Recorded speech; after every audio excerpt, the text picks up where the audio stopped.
喺土耳其最大城市伊斯坦布爾，幾百個示威者繼續走上街頭，部分人縱火焚燒雜物，又向警方掟石。當局出動水炮同埋施放催淚彈想驅散群眾，有示威者就掟返催淚彈轉頭還擊。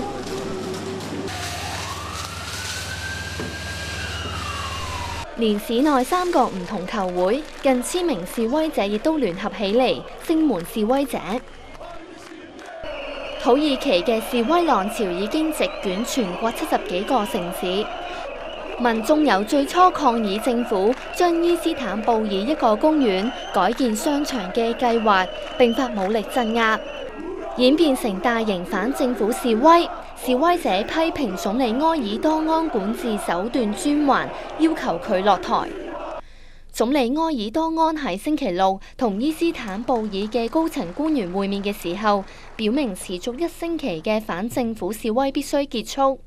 又堅持唔會落台，重申地方選舉同埋總統選舉唔會受到示威影響，將如期喺明年舉行。又批評反對派政黨煽動民眾情緒，強調土耳其唔會出現茉莉花革命。